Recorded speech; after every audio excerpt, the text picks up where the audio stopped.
Welcome back to the Global Payments Advisory Group Conference, Home Edition. Thank you for joining us for day two.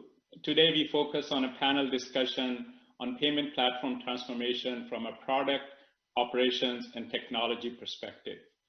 Before we start the panel discussion, I welcome and introduce to the group Mr. Lester Owens as our executive speaker for today. Lester will set the stage for our panel discussion by giving us his insights on this topic. Lester is Senior Executive Vice President and Head of Operations of Wells Fargo & Company, responsible for building a more unified and integrated approach to Wells Fargo's business operations function that includes more than 70,000 employees. He serves on the Wells Fargo Operating Committee and is based out of New York. Lester has more than 30 years of leadership and risk management and operations experience in the financial services industry. Prior to joining Wells Fargo, he was Global Head of Operations for Bank of New York, Mellon, managed global banking wholesale operations at JP Morgan Chase, and headed significant operations functions for Deutsche Bank, Citi, and Bankers Trust. All of us here at Wells Fargo are delighted to have a leader with such deep knowledge base in global operations, particularly in the payments industry. His efforts to reinvest and lead transformation within Wells Fargo will benefit the cross-border payments industry. Thank you for joining us, Lester, today and sharing your insights with the Global Payments Advisory Group.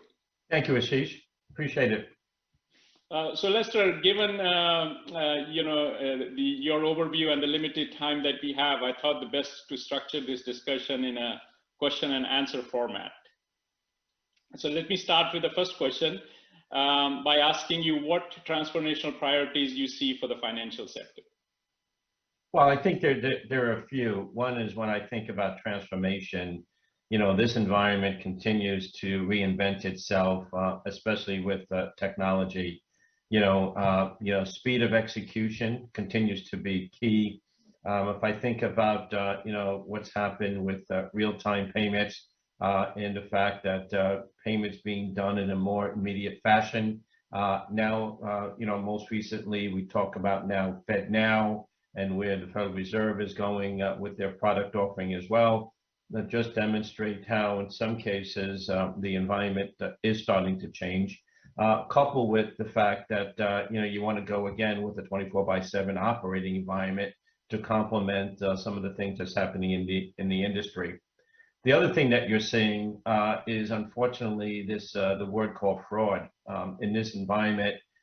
It's not something that's new, but people unfortunately have become smarter in how to defraud our client base at times. The more that we can do to continue to educate people on what's happening in the industry, I think the better off we all will be.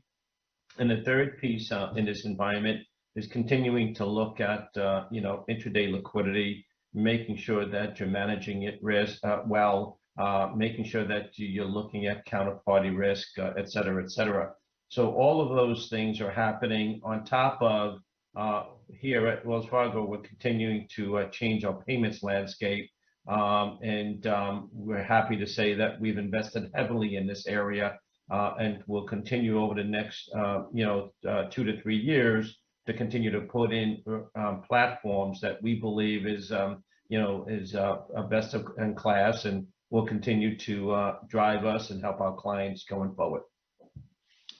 Thank you, Lester. So I think you said faster payments, 24/7, fraud, liquidity management as the key priorities. So appreciate your insights there. So second question, how in your opinion did financial institutions perform during COVID-19?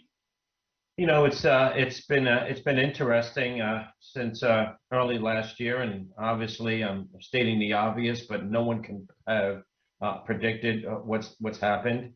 But what it does show is how resilient the financial services industry is. Overall, I would say for something that was so unexpected, I think overall, that we've done well as a collective group.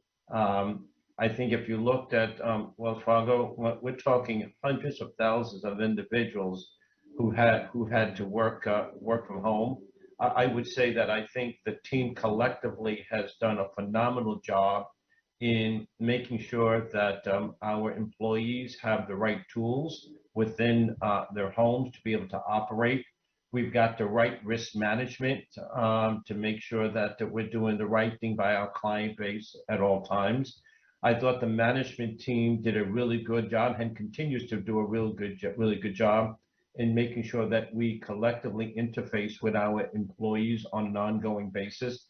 As a matter of fact, over the last every week, I've been having listening sessions with many people deep in our organizations to make sure that they feel like they've got the tools.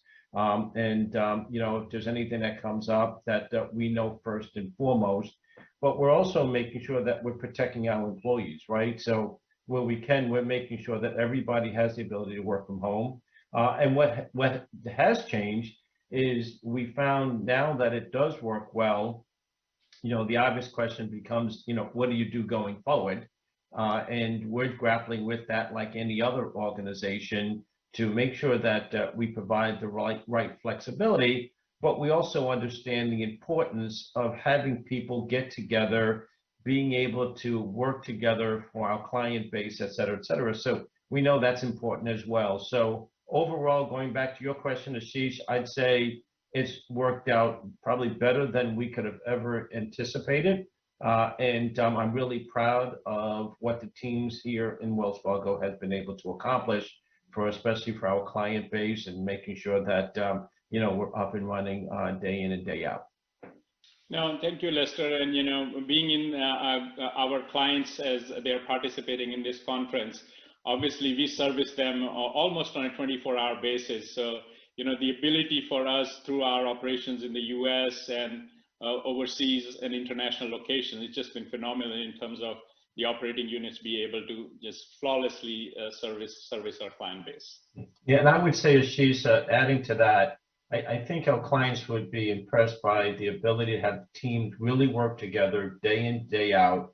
Obviously we use Zoom to our advantage in this case to make sure that people are connecting. We're making sure that we're meeting the right service level agreements. And we're also got a big transformation agenda on top of it. So a lot to do in a short period of time. No, exactly. So one more question, Lester.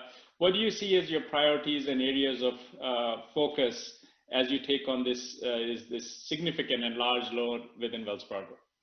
I think there's a few things that we're really focusing on. Continuing to look at how we can enhance the client experience, right? This is where, the bank as a whole is spending a significant amount of money on looking at our platforms. Everyone talks about digital.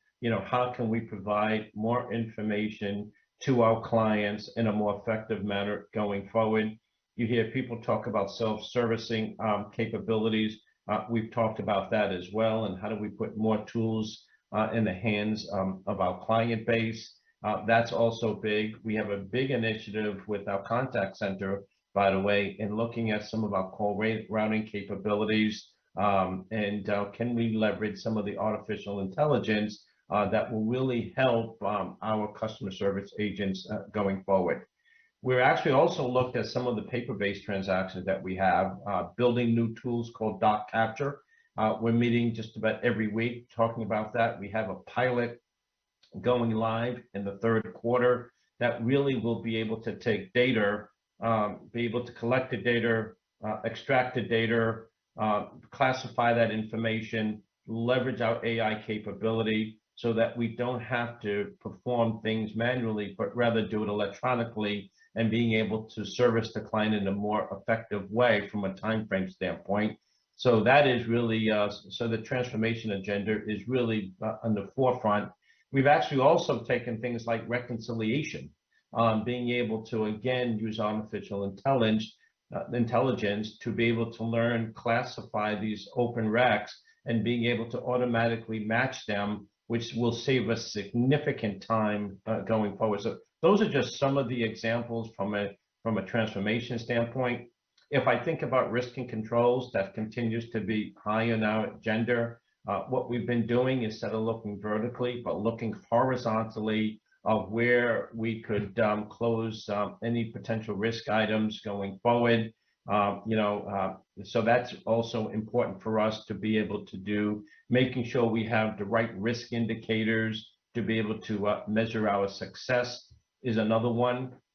But all of this cannot be done without our people. So what we want to continue to do is continue to train, continue to provide better tools for our employees, continue to listen to what we think makes logical sense and how do we move the company forward. So that's a big agenda. We've elevated many of our people into key positions, especially when it comes to transformation, in order for us to continue to be better at what we think is a competitive advantage. And obviously, we want to be able to drive and be more efficient, simplify things or end-to-end processes where we can, eliminate redundant processes where possible, and continue to move the company forward so that our client base believes that what we're offering is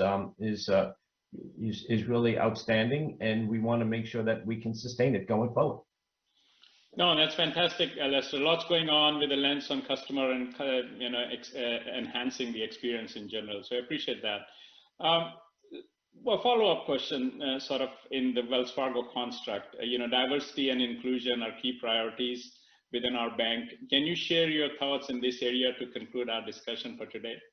Well, I think it's an important topic. It's important for any corporation. I have said this in just about every forum that I have been in, that companies are strong when you have a diverse group of people who think differently, right? And when you can bring people together to be able to have that conversation, it's very, very powerful. And I believe as senior leaders, you lead by example. And some of the things that we've been doing is providing even more training as it relates to just talk about diversity topics, which has been, I think, great. I, as an operating committee member, sponsor many individuals, just being able to help them to be able to navigate throughout the organization. We've talked about making sure that we're being fair from a recruiting standpoint, that we give everyone ethnicity, gender, the opportunity going forward. We've also spent a lot of time talking about networking opportunities and how do we get individuals to be able to know more people within the bank, because obviously that helps the people to grow and to be able to have more opportunities. So the diversity topic is really important, and it's whether it's Charlie Scharf, the CEO, to the operating committee, down to the management team. It is something that we will continue to stress because we know it's the right thing to do for our people and for our client base. Thank you, Lester, for those comments and your leadership. And let me also take this time to thank you for joining us at this conference. Global Payments Advisory Group, as you know, is very important for our financial institutional clients globally, but also of recently we are adding our U.S. corporate clients into this group.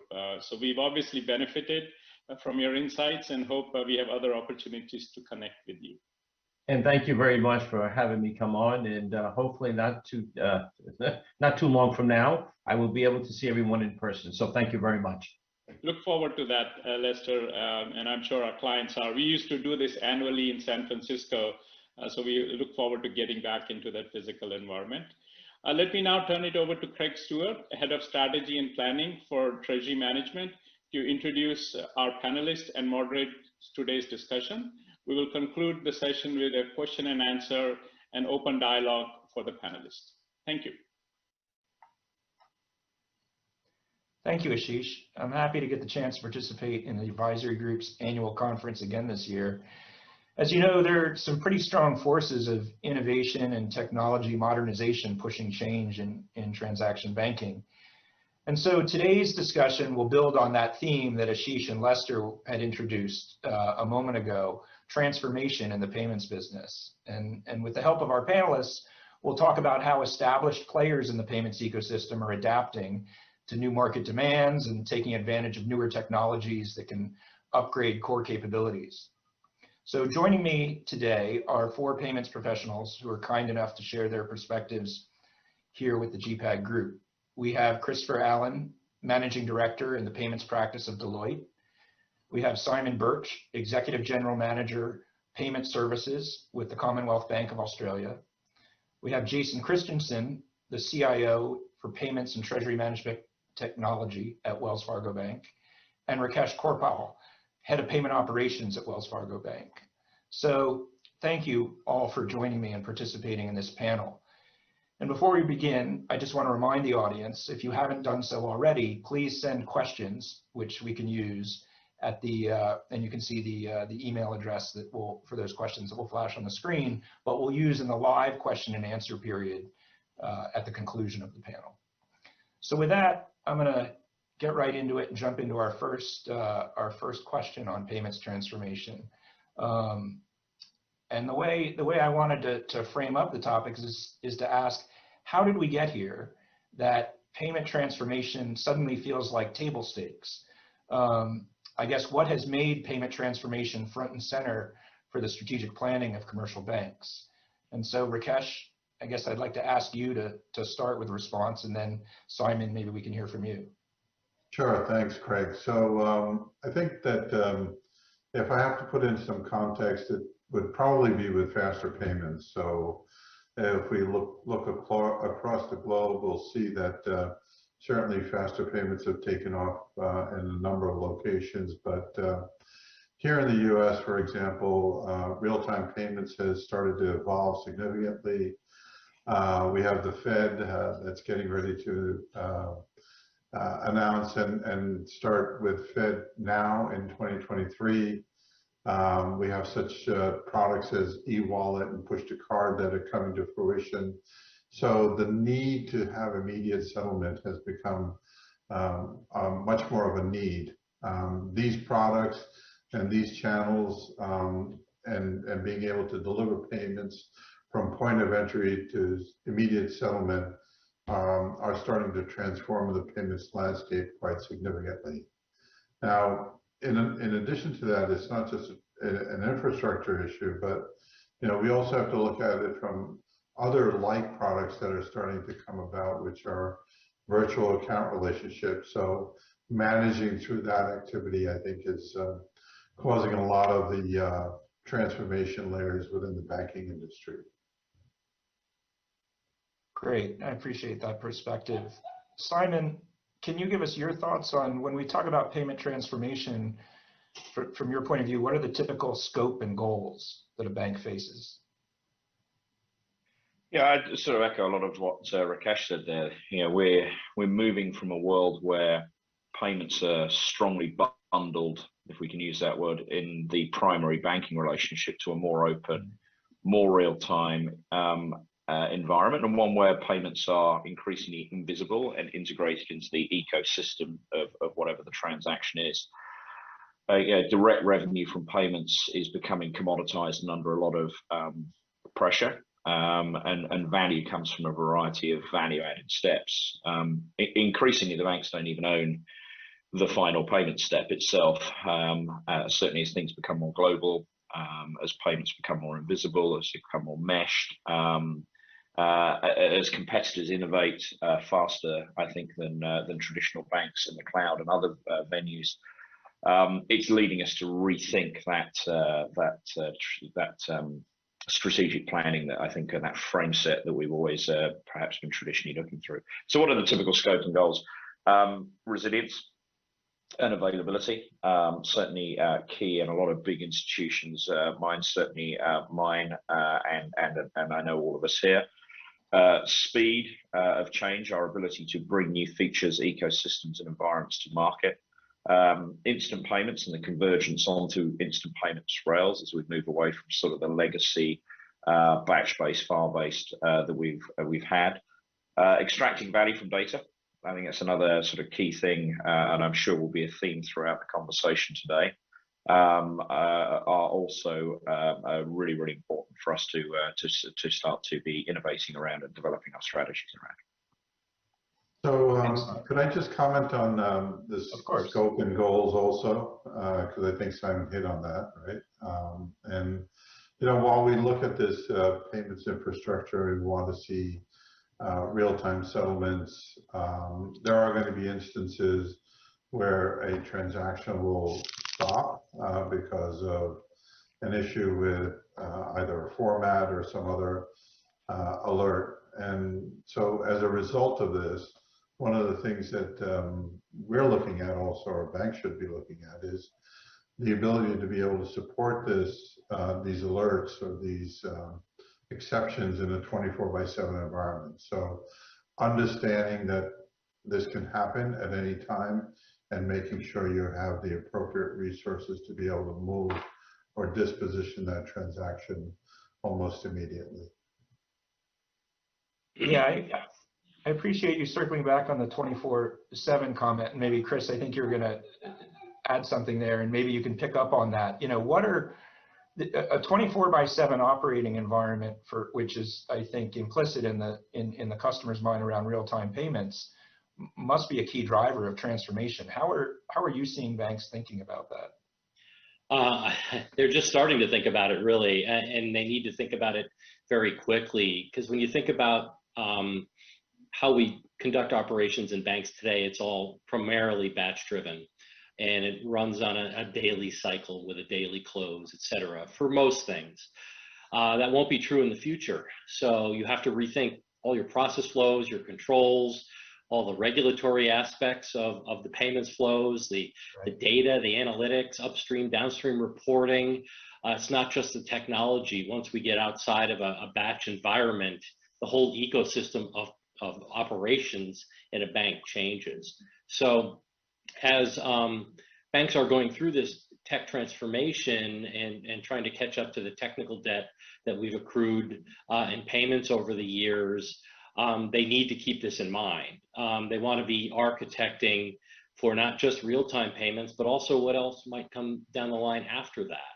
So staying nimble, having the architectures be very flexible, I think will be critical factors going forward. Rakesh, anything else that you can add on that around the 24/7 operations? And what I'm particularly thinking about is, what have we learned as we've started to, as banks, embrace 24/7 operations, about the tools or the routines that we didn't used to have that we need to put in place? So I think following the fundamental controls is vital. So every single transaction will need to be screened for sanctions. Every single transaction will need to be screened for balance validation. And there may be other controls that banks will have in place. So I think keeping those fundamentals in place and then supplementing them with additional real-time information. So as an example, maybe a bad guy list that allows you to be able to understand, the transaction is potentially destined to a bad person, and so you want to be able to disposition those as quickly as possible. So certainly you want to settle them, but there are going to be those that will be exception transactions that you need to return back to the originator as quickly as possible.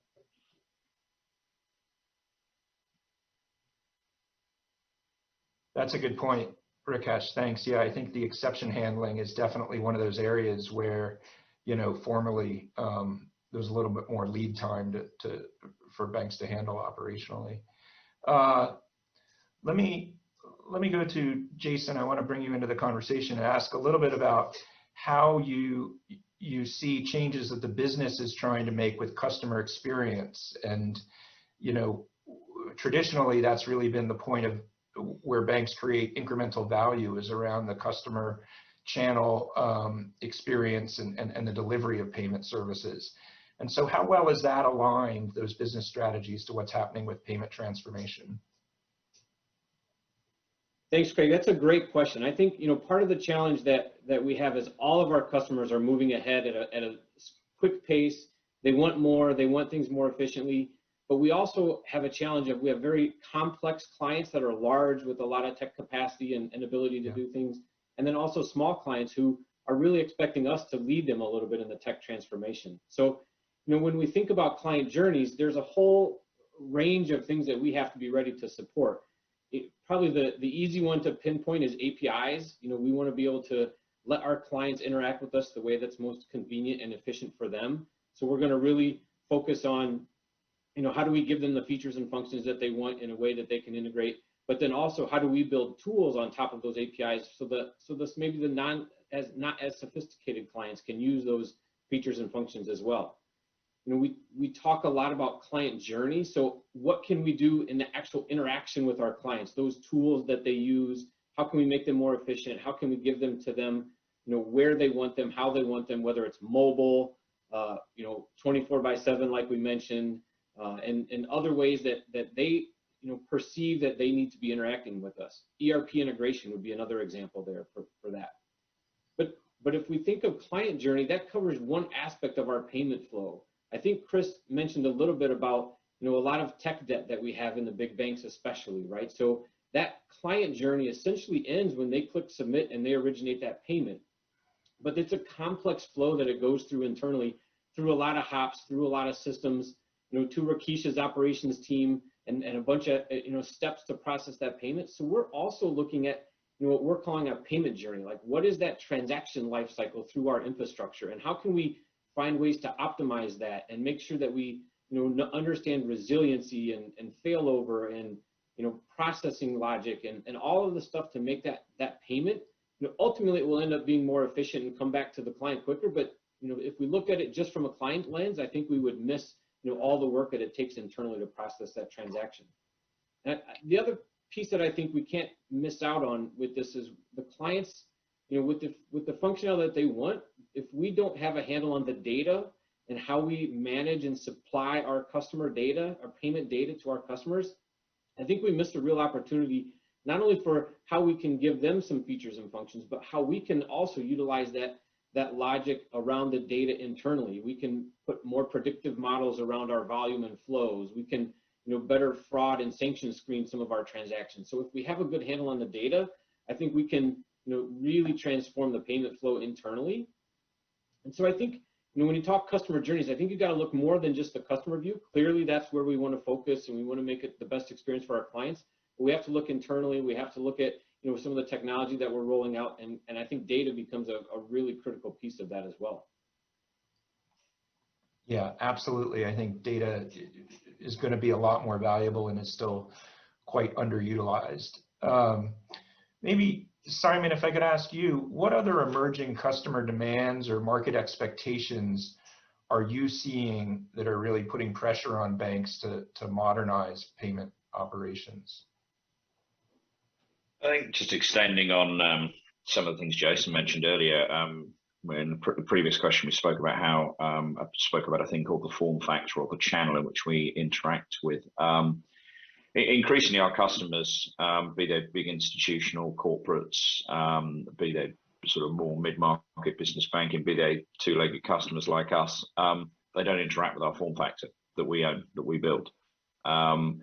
So, if you look at, what we do every day and how we make payments every day, we increasingly do not interact with a bank form factor in what we do with regard payments. And we look at ecosystems. When you get out of an Uber car, when you order food off Just Eat or Menulog, you are not actively in the moment making a payment through the traditional form factor that the bank operates.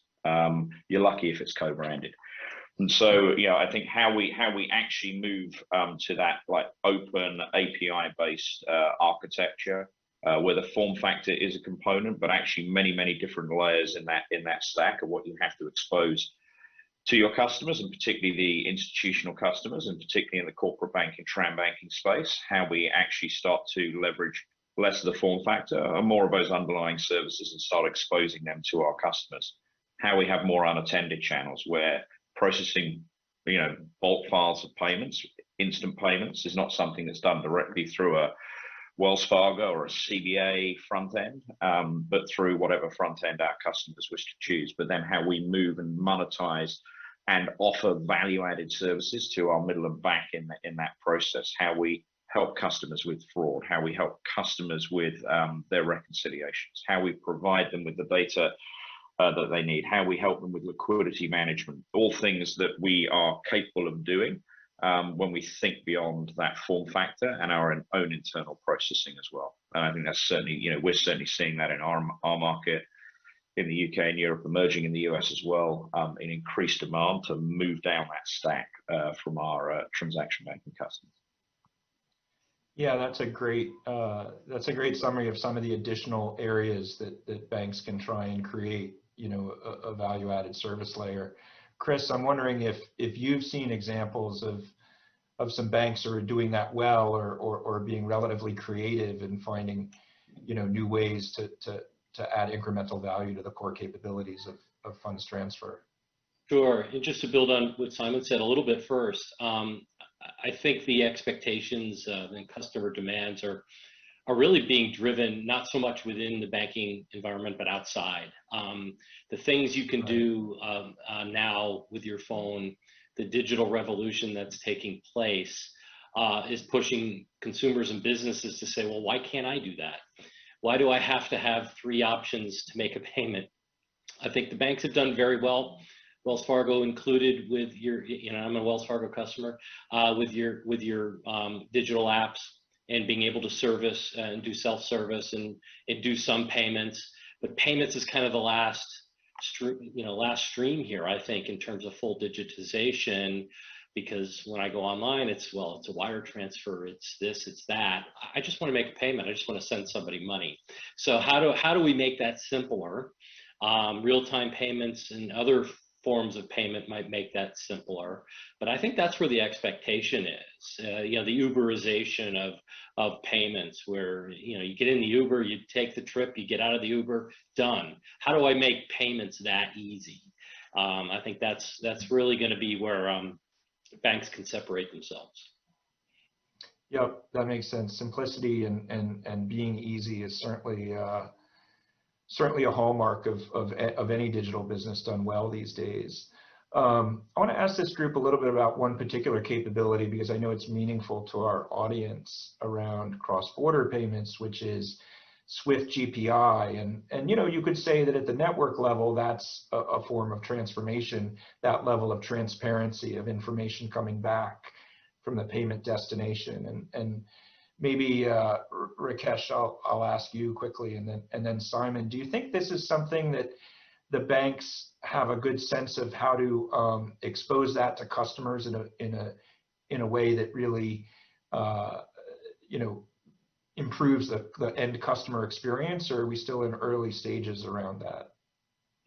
So my experience has been is that actually someone touched on the word fraud. I don't know whether it was Chris and Jason, but in any event, what I've seen is that, especially in the wholesale payment space, is that having the ability to understand where a transaction is in its life cycle is really paramount to being able to either prevent the transaction from moving forward and when there is a fraud, or being able to potentially get ahead of it and get to the corresponding financial institution to be able to help recover the money.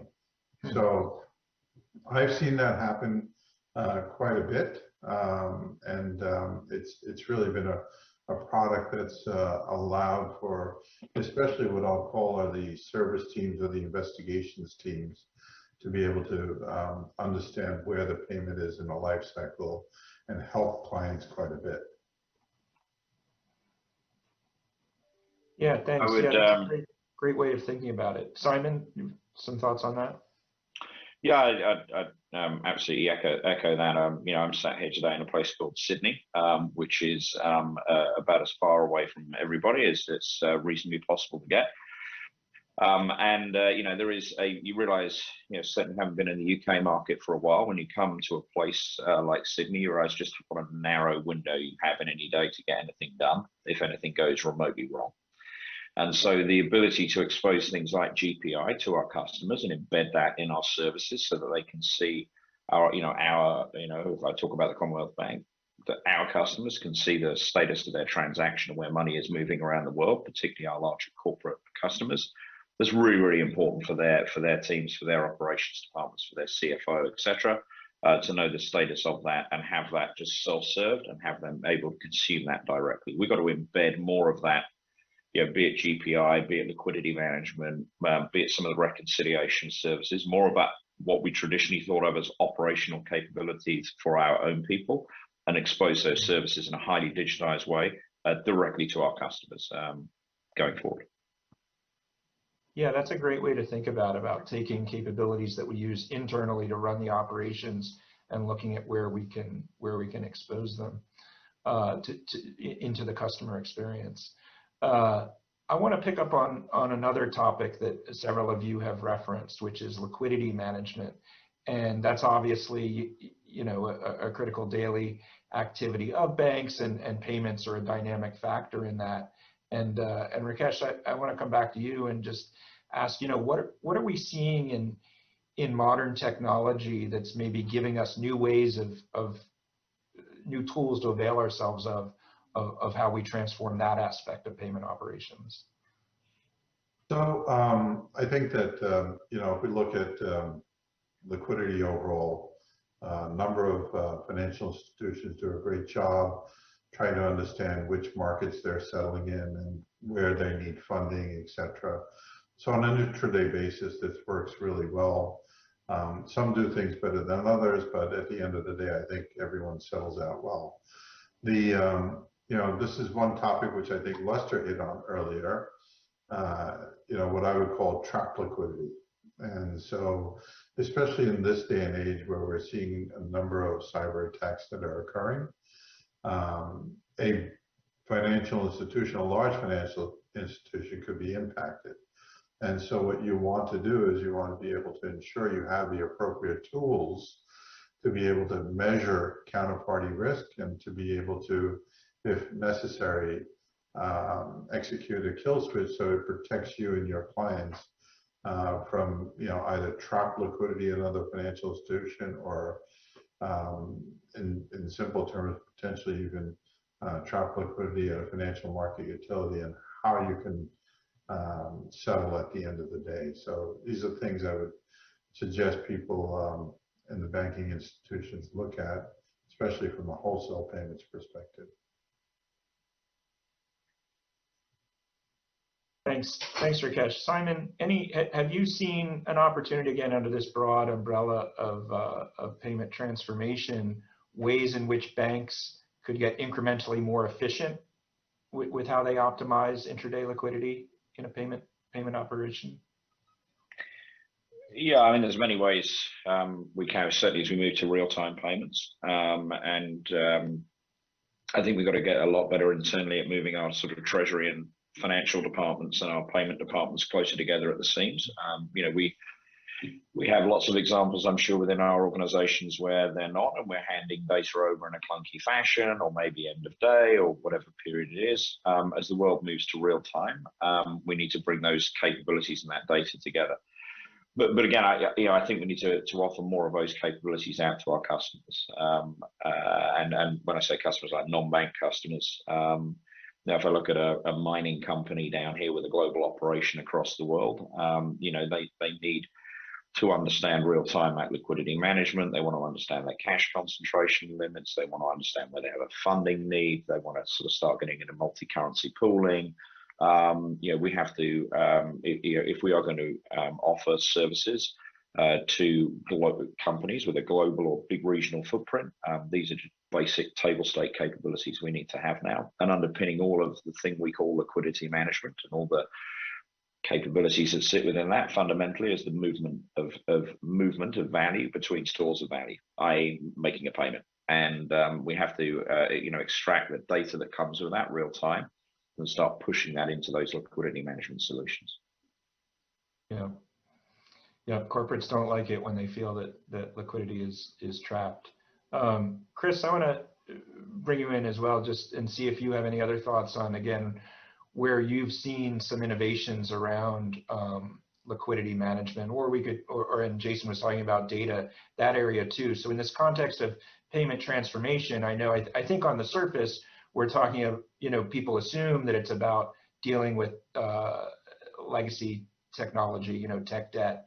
But in these areas, I think there's an opportunity to really, break some new ground. Yeah, so on the data side, especially as real-time payments becomes more ubiquitous, and to the extent they're following the ISO 20022 standards, it puts a lot of data potential in a payments message, which can be used for a number of things. You consider, a global aircraft parts manufacturer. It's a regulated business. It's selling parts, to Airbus in France from Columbus, Ohio, and they're not going to send over a part until they get paid, and they need the data in the message to know which part it was because it's regulated. All the serial numbers, things of that nature, have to be tracked. So as a kind of a simple use case, it's really exciting to think about what we could do with the new message standards and the data we could put into, and how we can simplify and add value to our clients' lives, and have additional products to sell them to help take care of a lot of their regulatory reporting, other tracking needs. So I see the data element to payments transformation being very significant, especially in the business to business side of things. Yeah, it's a good call out. I know that's been a long time friction, is the more straight through processing with the handling of remittance addenda. So I'm curious, so we're talking about payment transformation, achieving a lot of different objectives here. And, it occurs to me that some thought leadership around the architecture or around choices of technology is pretty important. So Jason, I'm curious if, how you see that thought leadership role and sort of that long-term perspective of maybe not future-proofing, but some sort of anticipation of things to come factors into to payment transformation. Yeah, it's an important question, Craig, but I think the key thing is technology can't do it alone, right? I think, we could plan the best architecture and the best roadmap, but if it doesn't align with, the product direction or operational efficiencies and all the things that we're trying to accomplish as an organization, I think it falls really short. So I think the first key in understanding where we want to go is making sure that technology has a seat at the table with product, as they're defining the vision, the strategy for where they want to go with tools and technology, tools and products for our clients. It's sitting with operations to make sure you understand where they're looking for efficiencies and where you can improve their processing. And it's sitting with sales and implementation to make sure you have a sense of the pipeline, and the volume and the scale of things you're going to grow to. I think if you get to a point where your technology group is embedded in all of those groups, then you can start to lay out what do we look like today and where do we want to go tomorrow. And part of the technology ownership of that is being aware of how the industry is changing, understanding what new features and technologies are out there that you really should be adopting and you really should be driving your group towards. To really, I know future-proof is not the right word, because I think in our fast-moving technology space, I don't know if we'll ever future-proof, but maybe be better for the future at this point, right? So, I think that's where the technology needs to really use their knowledge and experience and skills in the industry to help apply those new tools and technologies to, whatever the roadmap really needs to be. There's some clear ones out there around APIs, like I mentioned. I'm sure we're all moving towards cloud and containers, but you have to factor in things like distributed ledger and, some new things out there that maybe aren't, in the real-time space today that everybody's using. But if you want to really be prepared for where we're going to be 5 years from now or 10 years from now, I think you need to start adopting some of those and playing with them internally and making sure you find the use cases to build your experience and build your skill sets so that when those do become prime time, you're ready for it.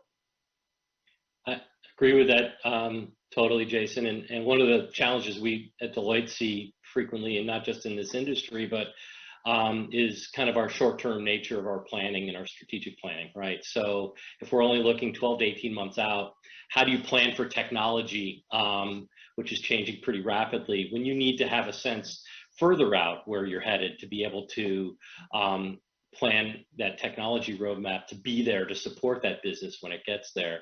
So those are some of the challenges we see, and it really, the most effective companies are the ones that really truly partner together and create that longer term view of not only the business, but the technology art of the possible and the technology needed to solve the business problems that they're anticipating, 5 years down the road.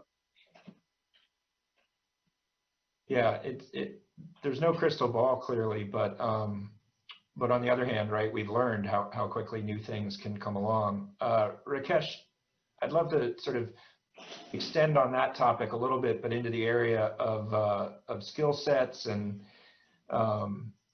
talent, and what have you seen, or what are you thinking about now in terms of how we keep evolving the skill sets that we need to be on top of the way our industry is changing in payments? So I think that Jason hit on this earlier as well, but there's a constant evolution that's happening in the payment industry with not only these faster payment products, but virtual accounts, and there's a constant reinvention of our ability, and I think Chris said it earlier, being able to deliver more mobile solutions. And so given the quickness of the settlement process, and given the fact that we're trying to provide this in a more mobile environment, it's going to require our teams to now start becoming more aware of certainly of these deliverables, but at the end of the day, understanding some of the capabilities that we're about to offer, being able to be agile enough to be able to help us transform the operating environment, to be able to meet our customers' needs. But lastly is measure our success. How do we measure our success, especially in a fast-paced environment like this? Yeah, that's a great point on looking at outcomes and KPIs or other sorts of measurements. Jason, I was going to build. Sorry, just going to build on just quickly, if I may, sure. on Jason's comments earlier. I think there's sort of three guiding principles. We're never going to see all things in the future. But I think there are three sort of immutable things that we have to move towards as an industry and the sort of traditional banks in the payment space. One, everything's going to collapse to instant rails. So like everything you do has got to be like thinking along that line. We're not going to be collapsing into checks or Fedwire or batch-based systems.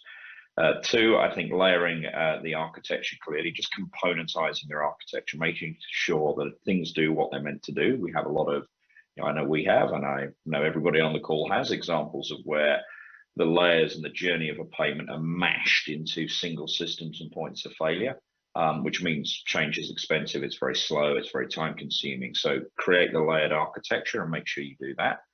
And I think the final thing is everything's an API. Just everything's an API. If we don't start thinking through that mindset, wherever it's hosted, on-prem, in the cloud, but particularly in the cloud, if everything is not an API as a mantra, it's really, really hard to get that agility going in our kind of organizations. Yeah, that's very helpful. So I'm going to segue maybe to a question around that extends on that level of normalization you're talking about, where everything's an API, right? At what point, and Simon, I'll just go back to you quickly and then go to some of the others. I'd like to hear everybody's opinion on this.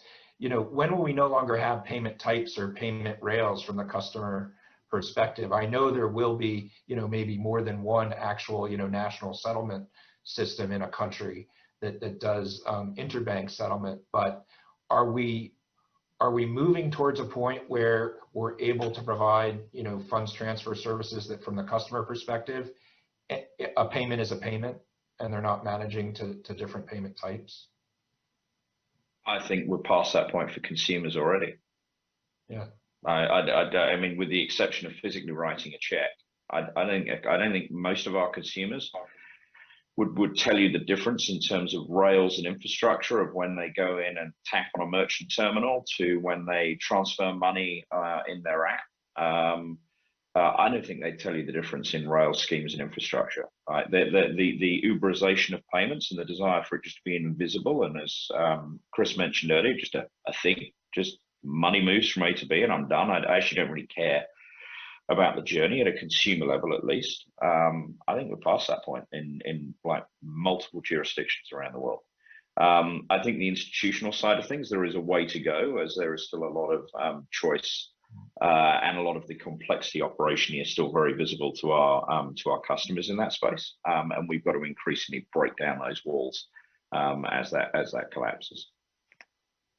Chris, what do you think? But I do So, think from a bank operational, I agree with Simon in terms of how consumers may view things, but from how we have to handle it and deal with it at the bank, I think we'll get closer in the next 10 years. I think all the systems we have today, wires, ACH, checks, you name it, debit, credit, it all exists to proxy cash. And once we can get to something closer to digital currency like a CBDC, then we don't proxy cash. We just move the token or whatever form it's in. So I think that's really where it's going to be. In fact, Lael Brainerd from the Federal Reserve was out talking about it today and making a case for it, almost making a case for it. It'll take a while.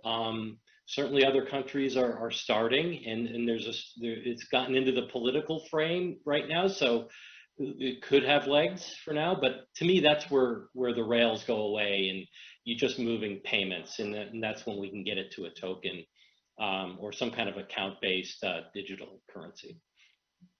Yep, you're right to bring that up. I do think that is going to be another normalizing effect. Jason, any thoughts on that? And then Rakesh, I'll go to you for last thoughts. I think, both Simon and Chris are spot on, but I do think, from a commercial standpoint, I think you'll see a more facade-based approach where, we will try to shield the client from the complexity of the payments ahead of the rails consolidating. So things like a single payment entry screen where, they don't necessarily pick ACH or wire or RTP. They basically, to Simon's point, I want money to go from A to B, and under the covers and in the most efficient way, we'll determine how to do that for them. So hopefully that comes before, and we don't wait until the actual collapsing of all the rails to give it to our clients. Yeah, and I would just add to that, Simon's spot on. This is already in place in the consumer space. No one really determines if they're going to send a ACH transaction or a wire. They just send money. And I think we just need to evolve to get to that same level from a wholesale space. And, without getting into too much detail, I think there is certainly a number of banks, number of financial institutions that have started talking about potentially a clearinghouse of activities. So I think it's evolving, and it's probably not too far away. Great, thanks all. So that brings us to the end of our time. That we had a lot for the panel, but I want to thank all four of you again for sharing your perspectives with the audience here. I think clearly you're deep into the amount of change going on in the payments industry. So thank you for your time here today.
Hi there. Welcome back from the break. I thought that was a particularly interesting discussion. We covered a lot of ground talking about a lot of aspects of payment transformation, and we have several of the panelists here with me now to discuss some follow-up questions. So I thought I'd pick up sort of where we left off on this question that I asked and the panelists responded to around when will a payment truly be just a payment? And I thought, quite a good point for consumers. That's much the case already, that they don't really distinguish between their electronic payment types. With commercial and institutional customers, there's some additional complexities, additional considerations in mind in terms of what exactly they're trying to achieve with their business with payments, and often they have a focus on transaction costs as well. So Chris, I think I'd like to start with you and get your thoughts on how will banks, or in what areas will banks want to continue to focus on competitive differentiation in payment services? Sure. Thanks, Craig. I think as payment rails consolidate and a payment becomes a payment, standardizes around some format or message, what'll become most important will be a couple things. One, what is the digital front end to making that payment? How will the banks interact with their corporate clients? What do those essentially products look like to enable a transaction in a very customer friendly and seamless way? The other is, what will banks be able to leverage the data that will be able to be stored in the new message formats? ISO 20022, for example, has a lot of room for a lot of different types of data that could be used by businesses for compliance reasons, inventory tracking, payroll, you name it, and truly a differentiator for a bank like Wells Fargo in terms of products that you would provide to your customer, leveraging that message standard. So that's where I see kind of the leverage points for real-time payments, or when payments ultimately consolidate into more of a standard message type. Right. Yep. I think that makes sense, right? That it's those ancillary services around the funds transfer that banks are going to want to focus on.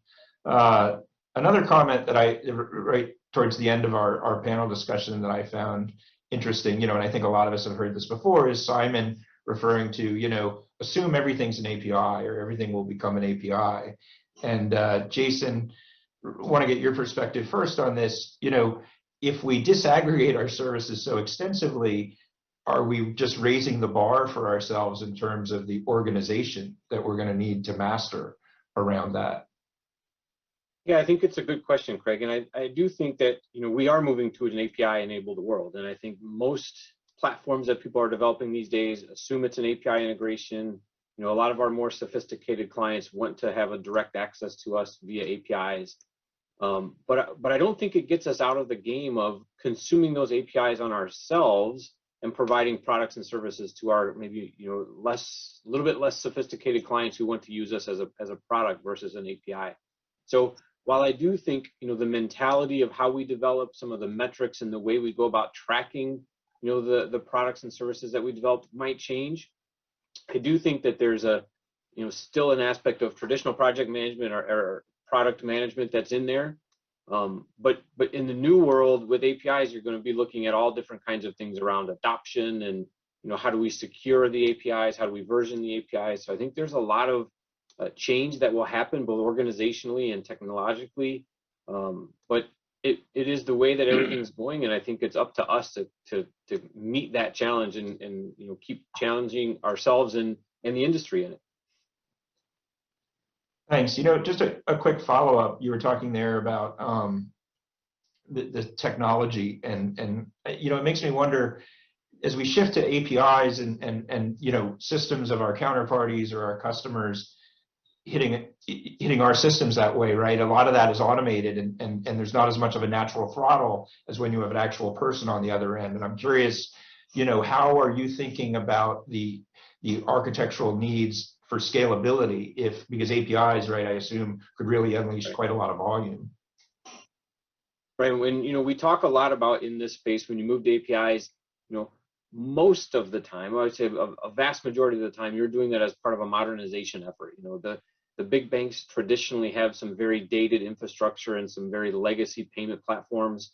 And as they move to modernize those platforms, ideally you're offering services and APIs as part of that.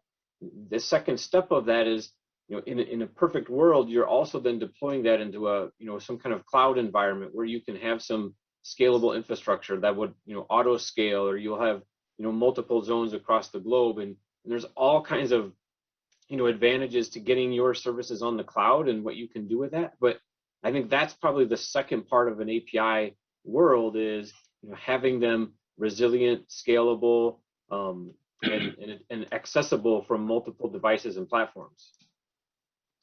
Right.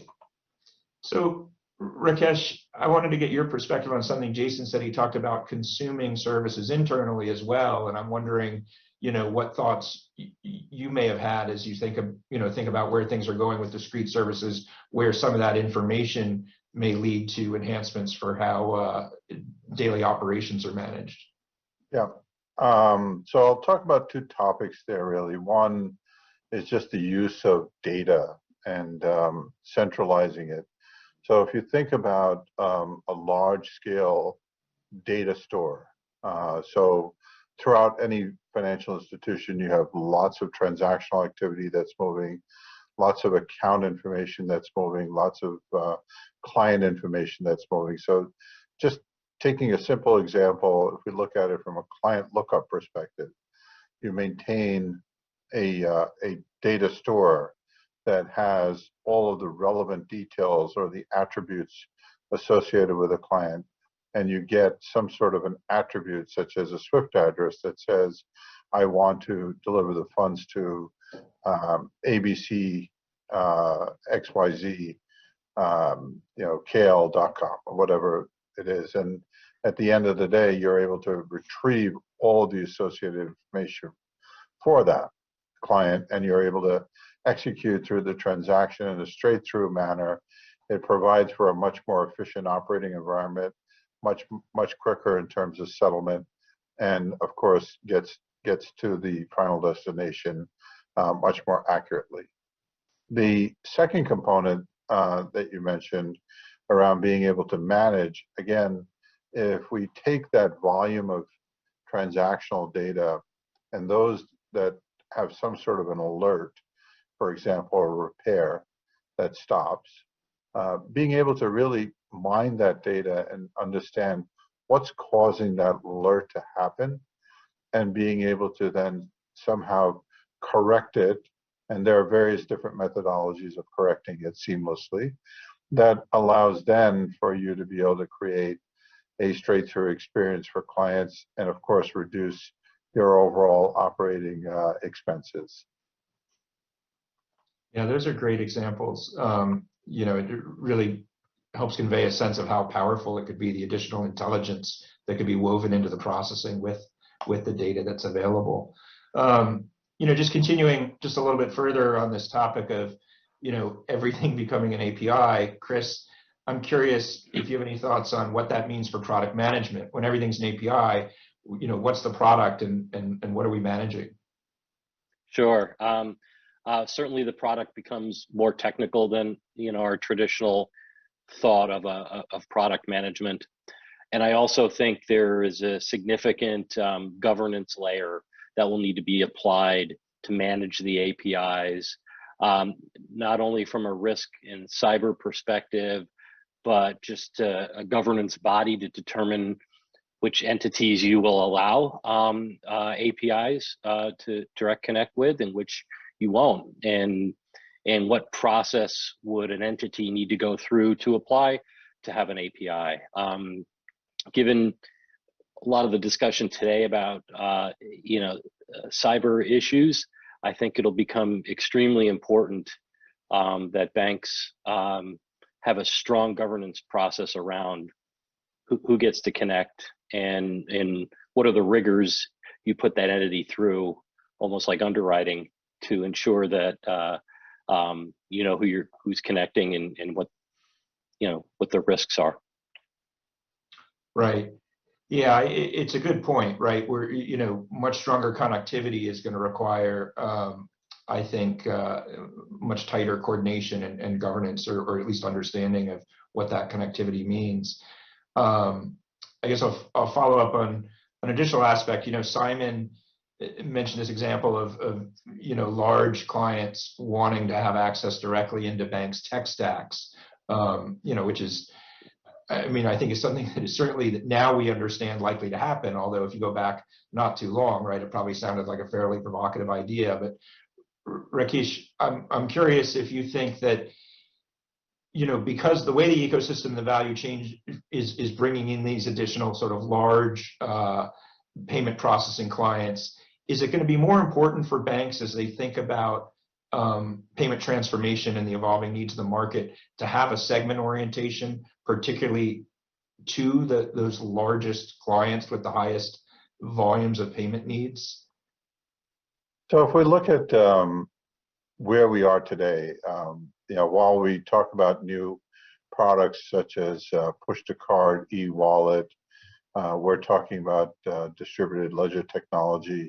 You know, certainly these are new forefronts into the wholesale payment space, and you know, DLT specifically will allow for potentially a movement of funds across an entity, and then ultimately across various banks, which, you know, again, is something that's just evolving. But if you look at it today, frankly speaking, a lot of the financial institutions are really going through the plain vanilla payments process, and so as a result, you know, depending upon the speed of which the transaction needs to arrive at its final destination, depending upon, you know, other requirements will dictate, you know, how we ultimately settle the transaction. But my sense is that, you know, the bread and butter is really going to be what we do today around wholesale payments and being able to execute a transaction seamlessly with a high straight-through environment. Yeah, I think that's a good reminder, that, you know, there's still some basic fundamentals of the payments business, and that's probably still going to lead, you know, what the customers are looking for. I'm going to pause and check in with Ashish and see if we've got any questions. Thanks, Craig. Yes, we have one, and you know, our team in Asia, led by Robert Lin, who's our head for global payments, consolidates these questions on behalf of our customers. And this question is: a payment platform transformation requires investment and sometimes multiple years of implementation. Can you please share with us how to make that journey more successful? That's a really good question. Jason, I'll start with you, but I'm interested in everybody's view. You know, what are some of the ways, and you've seen a large organization do that successfully, right? Line up, because as the question points out, you know, it's a multi-year commitment. And how do you start to line up the executive support for that, and then what I would maybe call the execution endurance to carry it out? And I, you used a great term, execution endurance. That's where my head was going, Craig. On large transformation initiatives, I think it's imperative upfront to get that executive buy-in and have them, you know, rock solid understand this isn't a 6-month deal. This could be a 3 or 4 year, you know, endeavor. And so I think that's the first stage, right? Getting that buy-in, understanding that there's going to have to be some real commitment over time to the program and to the transformation. The other part that I think is important is, you know, having, you know, checkpoints and milestones along the way so you can see and track progress.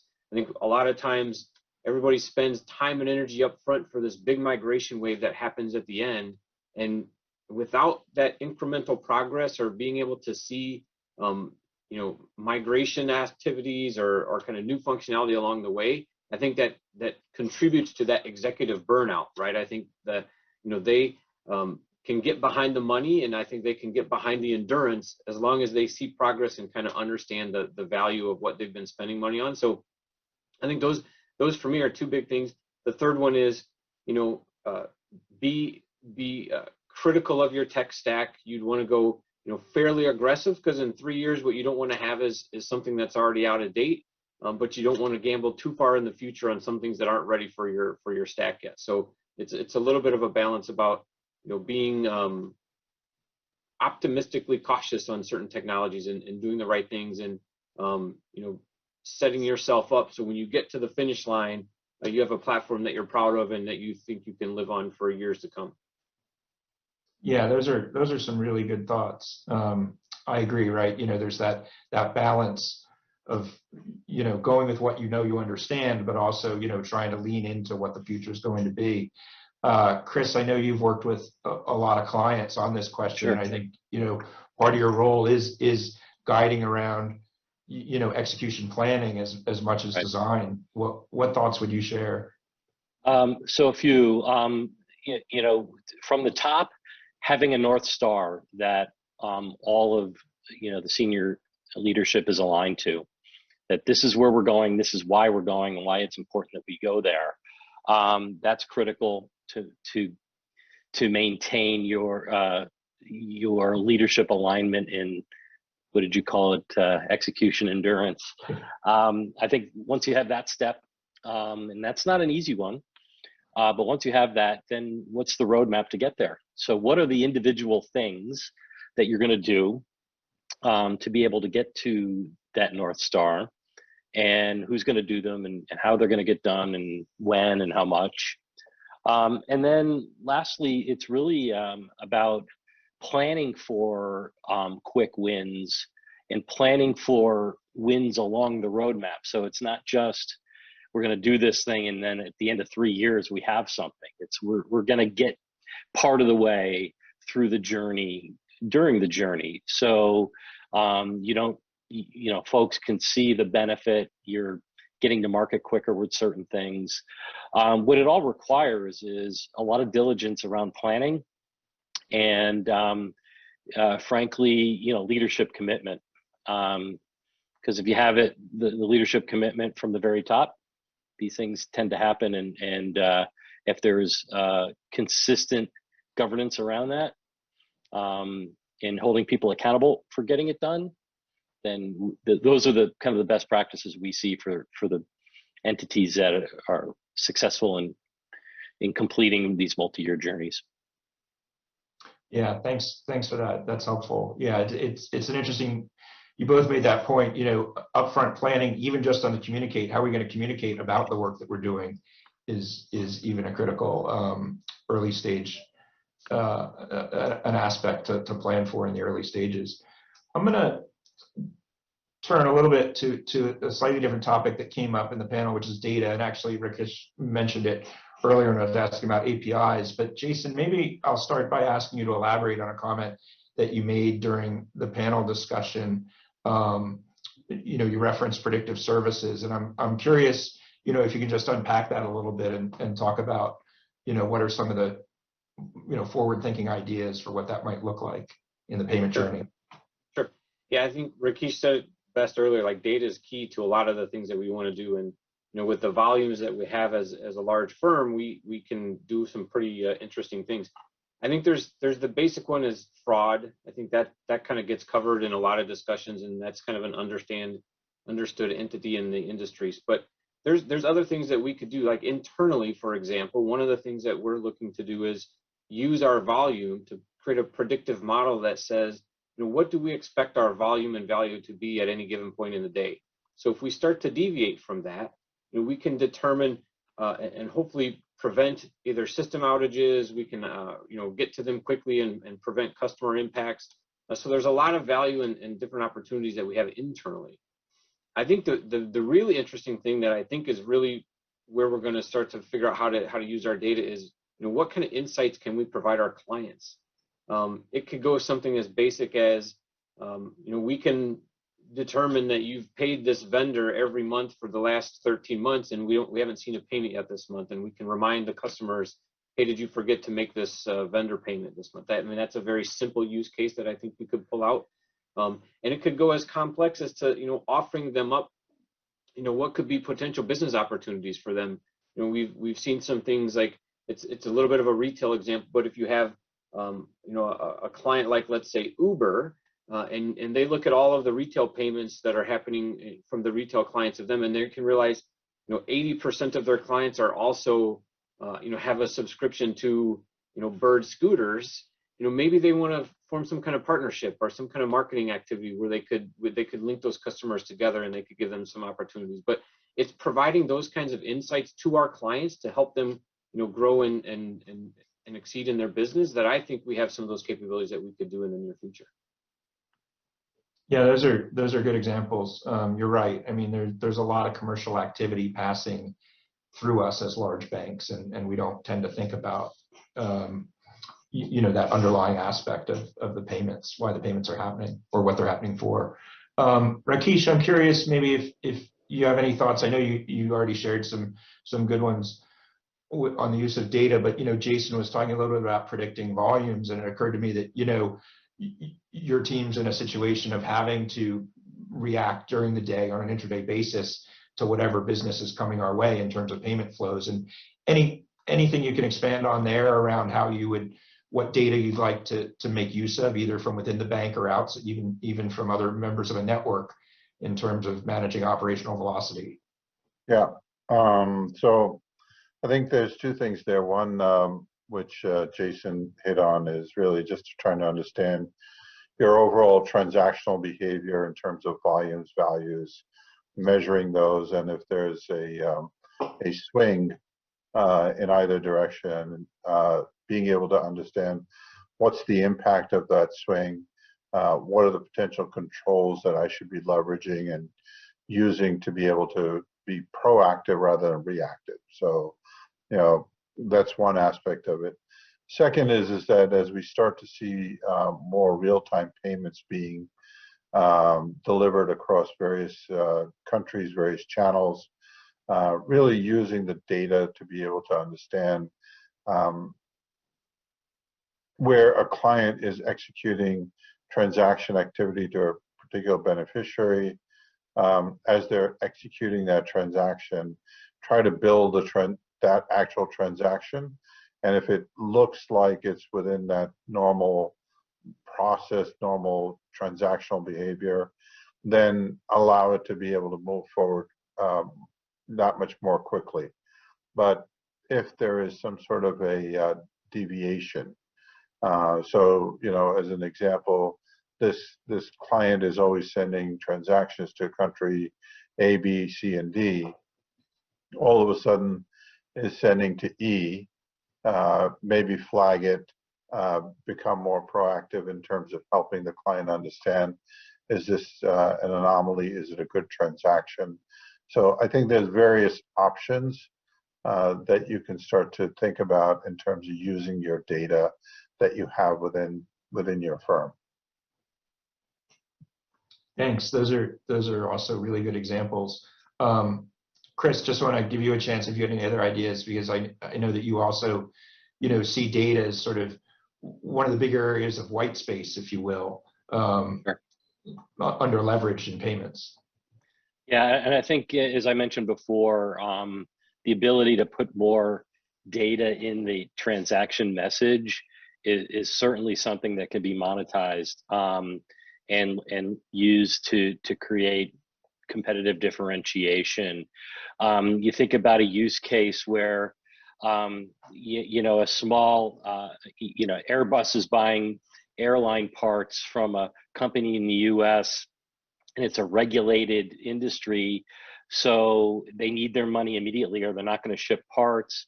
And the company shipping the parts needs to know a number of things to be able to create their compliance reporting. And if all that's in the transaction message, imagine how powerful that would be. You don't have to do all this offline reporting. You can just mine that data to be able to complete your compliance reporting. That's just one simple use case, but really, exemplifies the power of the data that'll be in the transaction message. And the financial institutions that do that and get there first will have clearly an advantage. Yep. Yeah. No. It's clearly a lot lot of powerful potential in the data to inform a lot more context around the payments that we're handling. I guess I had a question. I just want to ask a little bit more around a cybersecurity oriented question. You know, we talk about the Uberization of payments. I mean, we you know, among the other things Uber will be known for, I think, is being, you know, the number one use case example of what it means to make a payment more invisible and embedded. And we heard that example. I think it was Simon in the panel. But I guess, you know, it's one thing to make a payment invisible and automatic if you're paying for a car ride, and you know, even if you're going, you know, all the way across town and out to the airport, and it's you know, $100-something, it's still a low ticket item. And so, Rakesh, I'm curious if you have any thoughts about, you know, where does that ability to make the, you know, to Uberize a payment, does that plateau at a certain point where we're talking about much larger value payments for you know, enterprise or FI clients?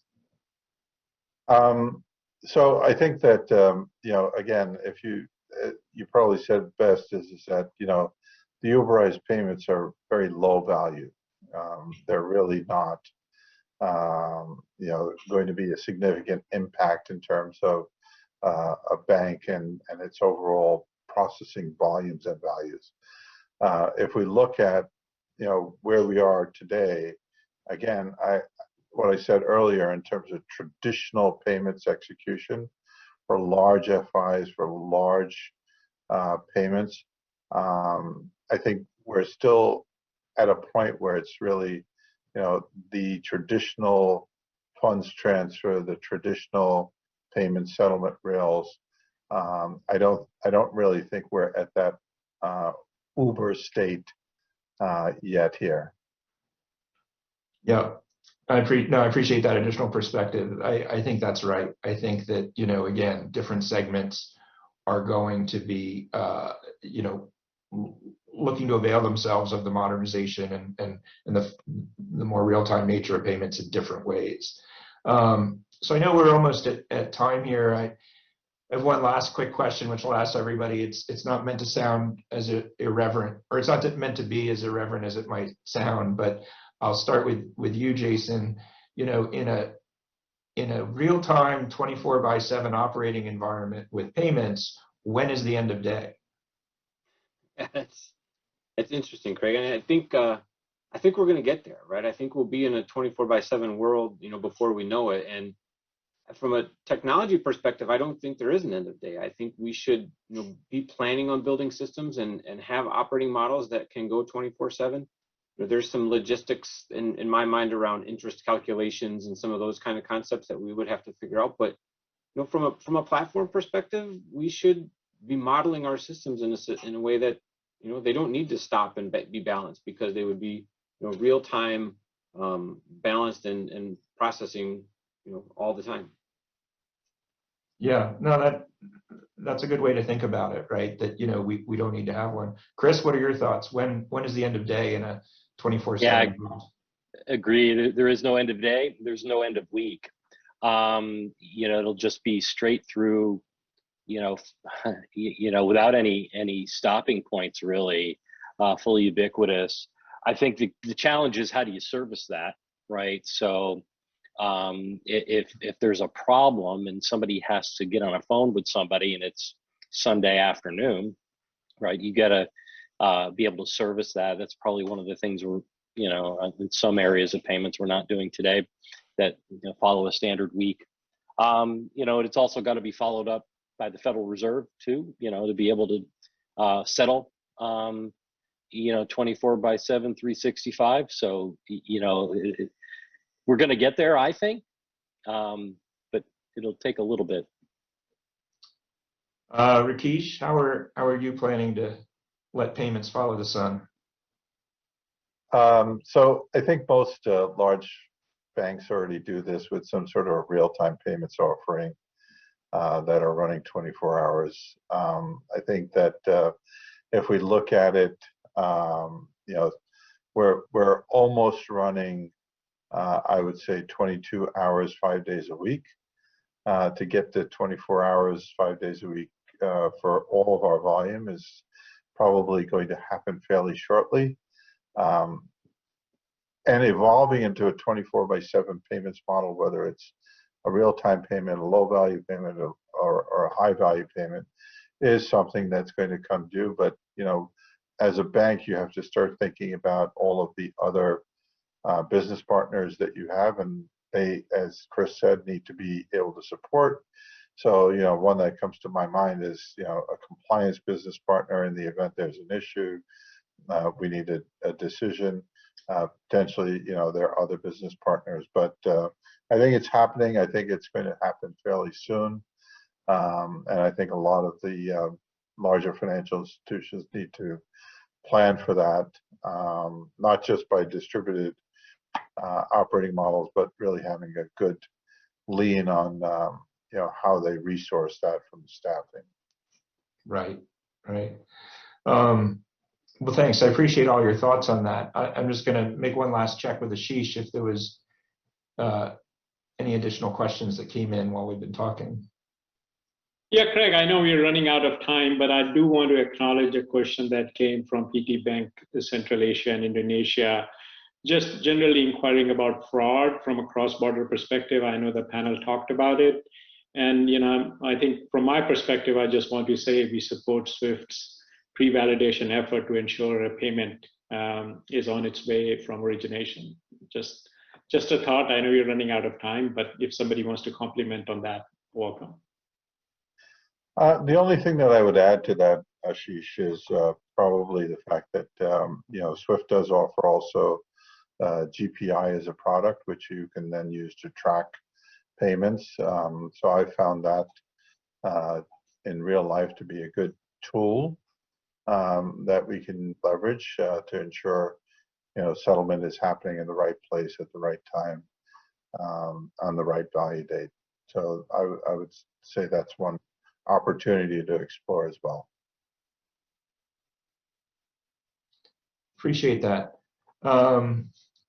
Well, that does bring us to the end of our time. I want to thank all of the panelists for joining us here again for this Q&A. I think it's been really informative and a fun conversation as well. So thanks very much, all of you.